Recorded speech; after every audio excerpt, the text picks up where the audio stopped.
Hey guys, gwyned here. I am bringing you the top 4 match from MPDC 25 Worlds.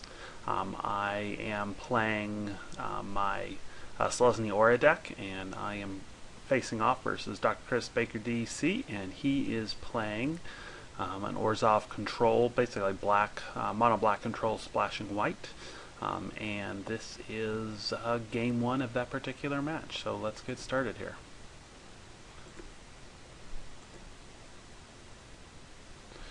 Alright, take a look at my opener here. This looks just fine. Little land heavy, but 4 lands, 3 spells, got all my colors. This looks just fine. And Dr. Chris keeps on his initial, and I won the die roll, and we'll be going first. Go ahead and run out the shield mate here and pass it back. On Chris's turn, he goes ahead and lays a gate, and of course passes it back. I'm here, see what I draw. No real play other than to just go ahead and play out went ahead and played out the unknown shores here because I think it makes most sense. It means I could still be mono white, no sense telling him exactly what I'm playing. You may already know from replays, but a small thing probably doesn't matter. Obviously just swinging with the Nyxborn and pass the turn back. On his turn 2, Chris has the very excellent Basilica Screecher.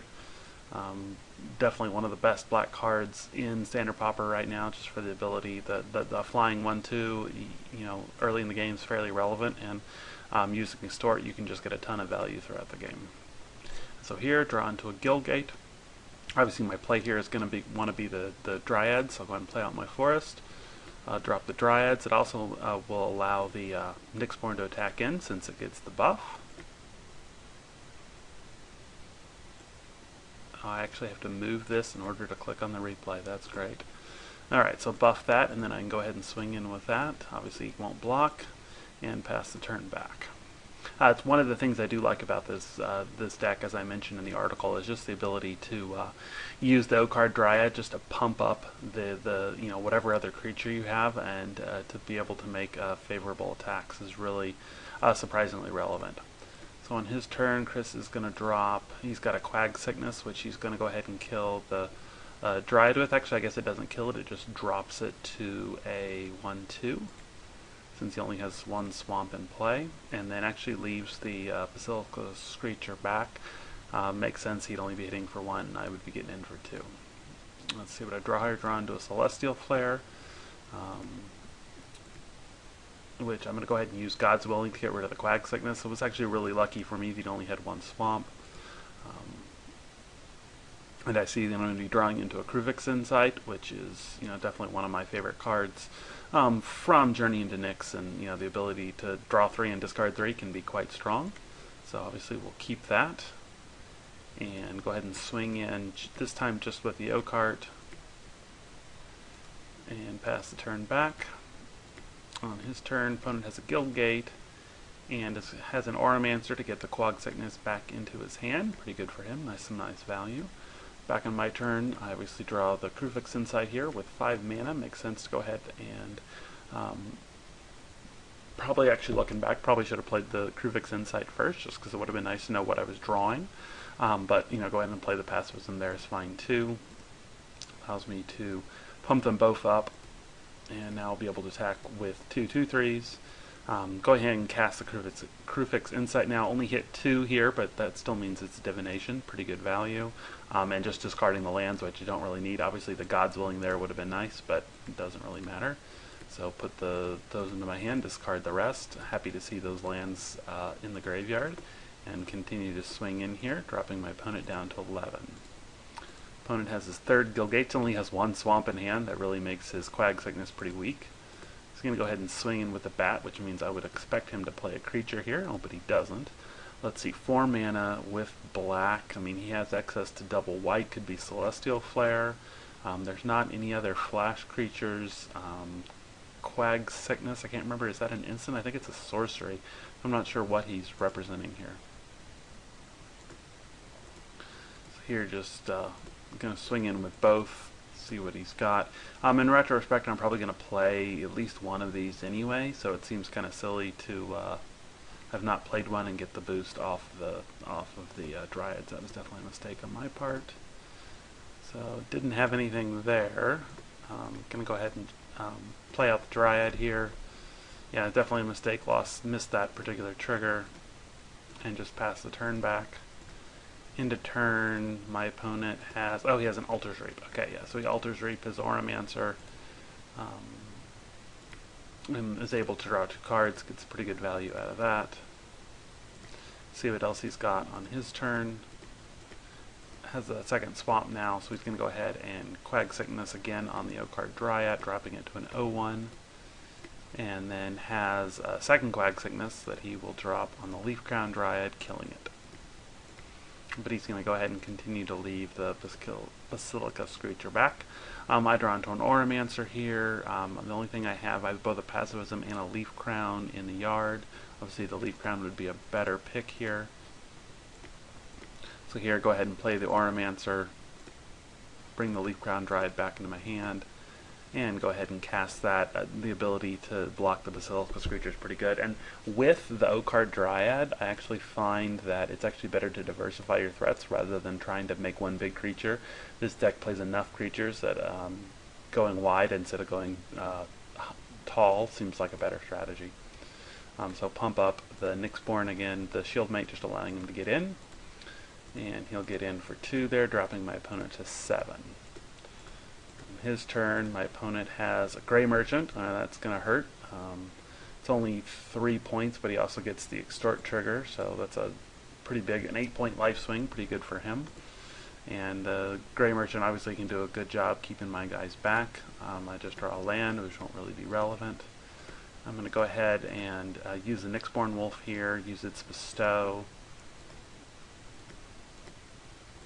And I'm going to target that on my Shieldmate, get the trigger as well, which is nice. Allows me to attack in with the 4/3, which does an excellent job here. In retrospect, well, it does allow me to go ahead and attack with this one, which is, I guess, what I'm going to do here. So I will, not sure why I think that was a mistake. Actually, there's no real reason to attack with the O-card Dryad here. Although, since I have Celestial Flare in hand, if he blocks, it gives me an opportunity to do something if I want to. So I do go ahead and play the Celestial Flare here, and he actually sacrifices the Grey Merchant, which is fine. So I drop him to 8. I'm still at 13, but I'm now out of cards. He's still got 4 cards in hand, 5 after he draws, and he draws into a second Grey Merchant, and is also able to Extort. Again, another pretty big life swing for him, bringing it pretty close. We're now 12 to 8. He's in the lead now. Draw into a Hopeful Eidolon, which will be very helpful as far as gaining some life back. Play that on the Auramancer. I feel like that's good to just diversify your threats. Yeah, I feel like the Bestow creatures have enough value in and of itself. If you build one too tall, it just makes them too tempting of a target. Spreading it around makes it harder for your opponent to stop. And go ahead and swing in here with the Auramancer. Even though it won't do anything against the Grey Merchant, I do get the life gain, which is really nice. And, 4/3, I can't trade profitably with that. So I gain some life and drop him down to 4. And he has a Quag Sickness that he'll go ahead. And he's got 3 swamps, so he will go ahead and kill off the Auramancer here. That means the Hopeful Eidolon falls off. And he also follows it up with an Auramancer of his own, and allows him to go get Quag Sickness back. It doesn't have any profitable attacks, and I draw into my own Auramancer, presumably to go get the Dryad. I think would be the correct play. Let's see if that's what I do. So we'll play that. Actually, I'm going to go ahead and get the Pacifism back. Oh, interesting choice. To be able to pacify the Grey Merchant does allow me to get in. So I could see that going either way. It's definitely a more aggressive stance.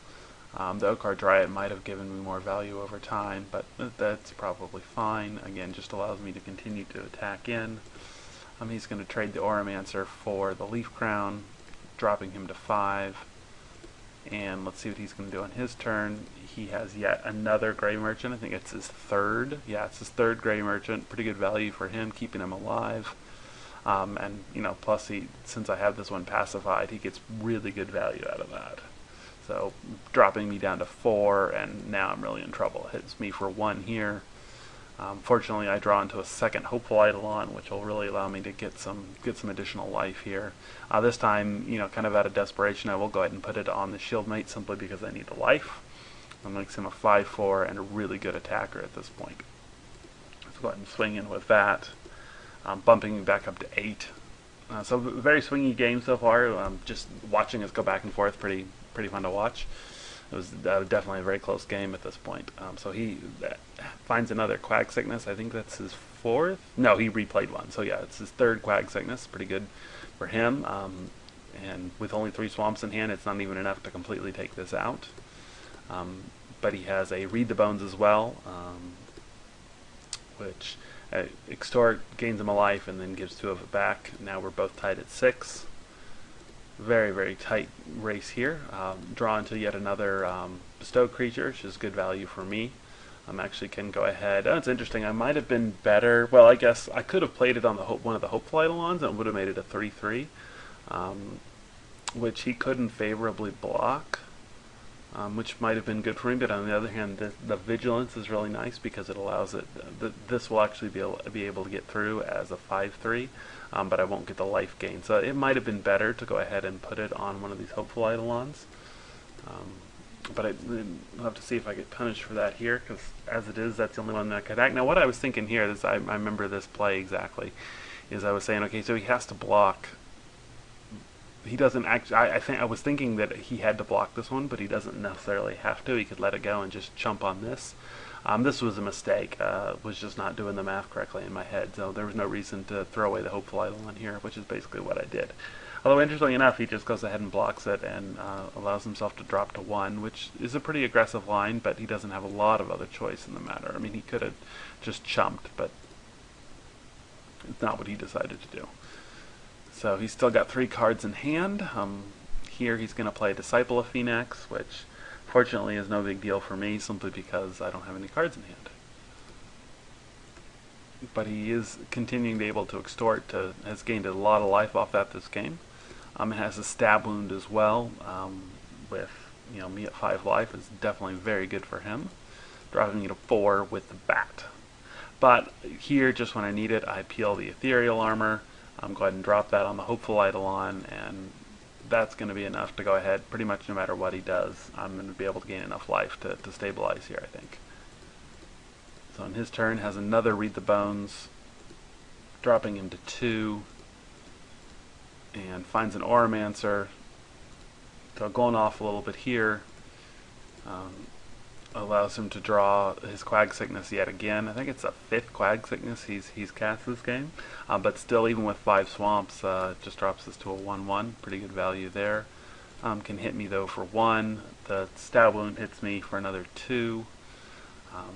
But I'm able to draw into a Leaf Crown Dryad. Let's see, that would make this a 3/3 and let me stay alive. Alternatively, could play it on this, and that gives me a 5/3, which he then has to block. And plus the Auramancer as well. The Auramancer by itself is lethal, so attack with the Auramancer, attack with this. Let's see if that's the play I decide to do, or if I put it on the Hopeful Eidolon. Okay, go ahead and put it on the Hopeful Eidolon. With the Ethereal Armor, I forgot, it does give it an extra bonus, so that actually was definitely the right play there.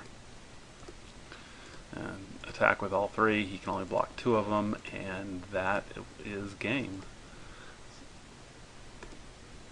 So very close match, very swingy. This was definitely, several points in this match I was pretty sure that I was not going to win it, but drew just what I needed when I needed it, and yeah, game definitely went back and forth. It was a fun hand, and yeah, hope you enjoyed watching it. I'll be back in just a minute for game 2 of this match.